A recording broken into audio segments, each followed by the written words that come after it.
começo por pedir ao deputado do PS, Jacinto Serrão, a escolha para este programa. Bom, eu escolhi dedicar este minuto para dar voz às queixas dos pequenos comerciantes e das pequenas ou microempresas que nós temos pela região autónoma da Madeira, que estão agora a ser confrontados, pressionados, até mesmo ameaçados pelos serviços do Governo para adquirirem a nova máquina registadora, para servir o novo sistema do fisco. Ora, essa máquina registradora está esgotada e, naturalmente, que os comerciantes, mesmo que queiram comprar, não podem porque ela não existe. Para além disso, é preciso alertarmos para uma questão que é muito importante. Essas máquinas registradoras custam cerca de 2.000 euros. Há pequenos comerciantes que necessitam até mesmo de 2.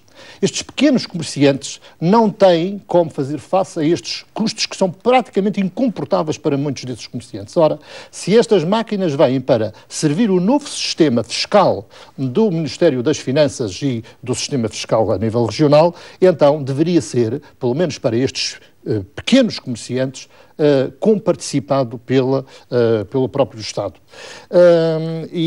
Por isso mesmo é que nós entendemos que este Governo, ou seja, estas políticas PSD-CDS, para além de outros exemplos, este é mais um exemplo que demonstra que andam a fazer políticas dentro dos gabinetes, desligadas da realidade, sem se aperceberem destes problemas que, em muitos casos, não há capacidade financeira para adquirir estas máquinas que custam mais de 2.000 euros e vão ter de fechar as portas, criando assim ainda mais problemas para a nossa economia real. Notou que na Assembleia da República, a Lei das Finanças Regionais, teríamos avançado em termos de alterações e de melhorias e, portanto, uma vez que o assunto está sobre a mesa, vamos avançar já para o assunto. Dr. Jacinto Serrão, dou-lhe então a palavra, tentando perceber em termos de Partido Socialista o que é que surgiu de novo relacionado com esta matéria, dando-lhe a possibilidade de alguma argumentação em relação a esta situação. Eu gostaria naturalmente de me referir à intervenção inicial do Dr. Guilherme Silva,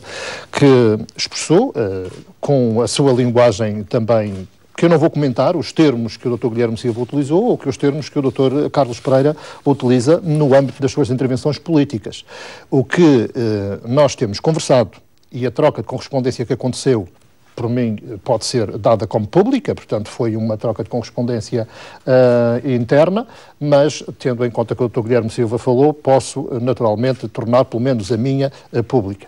E o que eu procurei dizer ao Dr. Guilherme Silva é que, no relacionamento institucional entre o Partido Socialista e com todos os seus órgãos, e o PS Madeira naturalmente assumiu uma preocupação de convergência em relação a estas matérias que se prendem com a revisão ou as propostas de alteração da lei. Mas isto coloca-se de um trabalho conjunto entre o deputado da Assembleia da República, o presidente do partido Vítor Freitas, que representa institucionalmente o PS Madeira, e também o grupo parlamentar cujo presidente é o Dr. Carlos Pereira.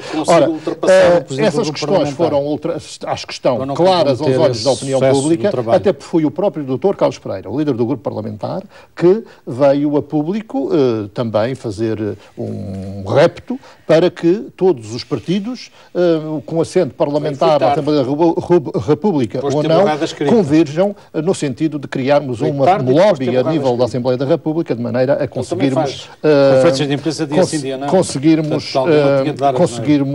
ultrapassar os problemas que a atual proposta de lei de finanças tem. E até hoje mesmo voltei a reforçar, para que não fique em quaisquer dúvidas, agora com propostas concretas em relação à atual proposta de lei que está na Assembleia da República, da Lei de Finanças, que levarei, dei nota pública hoje, na sequência do trabalho que tem sido feito pelo grupo parlamentar do PS Madeira e pela direção do partido, que levarei para a Assembleia da República, mas colocarei no âmbito das reuniões que certamente acontecerão entre nós os três na Assembleia da República e com os deputados do Partido Socialista Açores, pelo menos que já está assumido.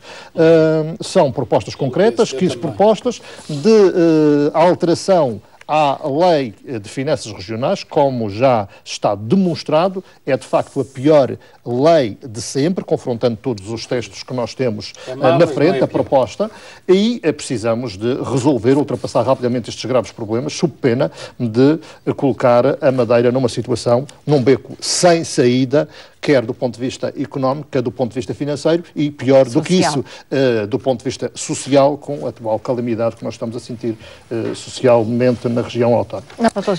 Eu ainda gostaria de utilizar algum tempo que é devido, porque os colegas resolveram falar mais pormenorizadamente da lei, mas é bom que não nos esqueçamos que no último programa já falamos destes assuntos, aliás, todos eles, eu também foquei na altura, porque tive o cuidado de ler todas as propostas, a proposta de lei e as leis anteriores para confrontar e constatar com os textos na nossa frente que é a pior de sempre. E o que eu queria deixar aqui era só uma nota política, de natureza política. É porque há uma tentativa para procurarmos dourar a pílula, sacudindo as responsabilidades por parte do PSD Madeira e do CDS Madeira, dizendo ou tentando, às vezes, confundir parte desta proposta de lei com os programas de resgate, quer o programa de resgate para a Madeira, quer o programa de resgate para o país, com os Açores também. Ora, e também para os Açores. Nada tem a ver. São duas matérias distintas e que têm de ser separadas. Ou seja, os programas de resgate vêm para acudir a situações de natureza financeira e pontuados. O programa, esta proposta de lei, consubstancia, e o Dr. Guilherme Silva disse isso ainda há pouco, o pensamento político do Governo da República daquilo que deve ser. Porque isto é um documento político. Consubstancia o pensamento político daquilo que deve ser o relacionamento financeiro entre o Estado e as regiões autónomas. É o que está ali. Ora, é uma desgraça que aí está. Porque isto anula grande parte das competências da autonomia adquiridas. Vamos deixar concluir. Anula essas competências para além de desobrigar o Estado aos princípios fundamentais a que está obrigado para com todas as regiões, nomeadamente as regiões insulares, que têm povos a viver em ilhas no meio do Atlântico. E isto é o pensamento político de um governo que é da cor partidária do PSD e do CDS. E eu gostaria também de ver, e queria muito bem ao Dr. Guilherme Silva e ao Dr. Rui Barreto assumirem também a sua cota de responsabilidade política. Ao contrário do PS. Não, também assumimos as nossas e ao contrário do PS, nós fazemos que somos responsabilidades. É importante. Não é que esse pensamento estava na lei de 2007, mas eu estou a dizer a verdade. E nós aqui estamos contra. Portanto, apesar de ser um governo do CDS-PSD. Não vale a pena dourar a pílula e estar a sacudir as responsabilidades. Exatamente. A lei das finanças regionais, estamos conversados por hoje. Vamos à questão... Bom, quantas leis... O Dr. Guilherme Silva, que está há tantos anos na política, quantas leis não foram regulamentadas e não foram alvo de despacho e continuam sem ser regulamentadas? Quantas? Ora, é preciso haver que este despacho resulta de uma vontade política do Governo, do PSD e do CDS. É assinado pelo Governo do PSD e do CDS. Os senhores, é da lei que então este Governo está contra e despacha no sentido de pôr em prática a lei. Ora, se está contra, se o Governo está contra, que altere a lei, que faça uma proposta de alteração à lei. Agora, em relação à iniciativa legislativa de alterar, qualquer de nós pode ter. Nós não podemos, desculpe, não podemos transformar este debate numa coisa surreal. É que parece que as responsabilidades do exercício deste Governo, que já vai com quase 2 anos de exercício, estejam sempre a ser imputadas aos governos anteriores, nomeadamente do governo do Partido Socialista. Não tivesse o Estado de Estado de Lourdes atendido mexido na lei, coisa surreal. Alguém acredita? Os madeirenses acreditam nos senhores? Cadê que os senhores governam a República? Com uma maioria absoluta PSD e CDS, que está a causar estes prejuízos todos à Madeira. E as responsabilidades são sempre do Partido Socialista. Os senhores acham que os madeirenses e os portucenses acreditam na vossa conversa. Peço perdão pelo meu registro, mas eu acho que que a vossa conversa é, de facto, uma conversa para enganar todos. É enganar todos. Há responsabilidades políticas que estão a prejudicar. Já vou a isto. Estão a prejudicar a Madeira, que são a lei. Não é uma questão do partido A, B ou C. Bom, felizmente, mas o senhor não disse isso antes, mas antes... Não vi ninguém do PS Madeira. Mas as pessoas começam a perceber... Esta alteração, desculpe, foi alvo de críticas da minha parte. Porque eu comungo, e disse isso na altura, eu tinha responsabilidades políticas, que... Não é confortável, é porque os senhores na oposição fizeram o que fizeram e agora estão a se responsabilizar de tudo. Portanto, eu acho que isto não é sério. Nem é sério esse tipo de conversa. Peço imensa desculpa.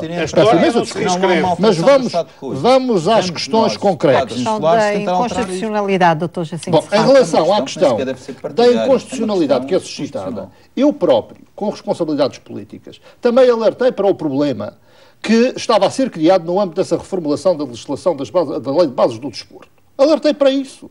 Agora, o que é facto é que já está em causa financiamento até mesmo por parte do Instituto Português do Desporto, financiamento para trazer as equipas, às federações, para trazer as equipas aqui, do continente para aqui. E com este despacho vem exatamente reforçar ainda essa situação, que é certamente preocupante, relativamente àquilo que deveria ser as responsabilidades do Estado em relação está em vigor a lei do Laurentino. Para poder... Os senhores estão 1 ano e meio, podem fazer uma alteração legislativa. E o senhor também não pode apresentá-la? Desculpa, os senhores não podem estar a dizer. Não, podemos trabalhar numa proposta de alteração. Agora, o que os senhores não podem estar aqui a passar a mensagem que este governo está aflito com aquela lei e não suporta aquela lei e detesta aquela lei, mas tem de aplicar. Eles que alterem a lei, já fizeram tantas alterações. Os senhores fazem tábua rasa da Constituição da República Portuguesa e de leis fundamentais como esta e sobre esta. Já estão há 2 anos. O mal foi ter mexido no que estava bem. Vamos deixar o deputado Jacinto Serrão. O mal foi mexer, não explico nada. O mal foi pretendemos ouvir, doutor Jacinto. Eu percebo o vosso incómodo. Eu percebo. O meu não. Eu percebo o vosso incómodo. É que os senhores querem passar pelo meio das pingas da chuva. E isso não é um debate sério, nem honesto. Os madeirenses e os porto-santenses sabem quem governa a República. E os senhores não podem estar a fazer um discurso, a pintar as pinguinhas da chuva para não se molharem. Os senhores têm de assumir as vossas responsabilidades. Há uma continuidade. Em relação à despacho, é ou não é a execução da lei do Laurentino Dias? A questão do despacho e a questão... Mas há a questão de fundo. A questão de fundo é que eu concordo, tenho dito e disse isso na altura, e tenho conferências de imprensa que dei quando tinha responsabilidades de direção do partido, que isto viola o princípio da continuidade territorial, que já foi dito aqui, e que nenhum cidadão ou as organizações, neste caso as desportivas, podem ser prejudicadas, podem ser... do PS, nem do CDS, nem do PSD. Vamos ouvir o Dr. Jacinto Serrão, Dr. Rui Barreto, com continuidade. E eu disse, isso está escrito nos textos das conferências de imprensa, que nenhum cidadão, nem as organizações, nomeadamente as organizações de natureza desportiva, podem ser prejudicadas pelo facto de viver em ilhas. E o Estado está obrigado pela Constituição a assegurar este princípio constitucional. E se nós evocamos tanto a lei do Laurentino, que agora tem de ser obrigatória, porque passa a ser a Bíblia Sagrada deste governo para aplicar. Tem de aplicar impertrivelmente aquela lei. Mas, se for para violar a Constituição da República, não respeitar a Constituição da República, que é uma lei inferior à lei do desporto, portanto, não há problema nenhum. Os senhores, o que é preciso é chamar a atenção ao governo que eles estão a violar uma lei que é a Constituição da República Portuguesa. E se estão a violar essa lei, não podem aplicar isto. Por isso mesmo, estão a violar o princípio constitucional. Por isso, os senhores estão... Pois, mas os senhores não querem mexer na lei, os senhores já estão há 2 anos a governar. Este governo gosta desta lei, não gosta. Já apresentou alguma alteração? Mas a proposta... Os senhores estão a governar o país. Os senhores estão a governar o país. Desculpe. Os senhores estão a governar o país. E quem tem a obrigação moral primeira de apresentar é o senhor para corrigir o erro do seu camarada. Para concluir, os senhores estão a governar o país. Têm de assumir quais são as vossas opções políticas de governação. E se os senhores dizem que a lei do Laurentino Dias para o desporto é boa, gostam, os senhores governam. Porque se não fosse boa, já tinham promovido uma alteração como alteraram tantas outras que não estavam de acordo com as vossas políticas. Não, ouça. Então, porquê que o Governo da República... Porquê que o Governo da República... Porquê que o Governo da República... O erro foi mexer. Não devia ter mexer. Não perceber o que é que estão aqui a discutir. Porquê que o Governo da República se diz que esta lei não presta, que não quer esta política para o desporto no país? Sabe porquê? Porquê que o Governo da República não promove uma alteração legislativa? É muito simples. Digam-me, alguém compreende isso a governar há 2 anos? O país não tem dinheiro.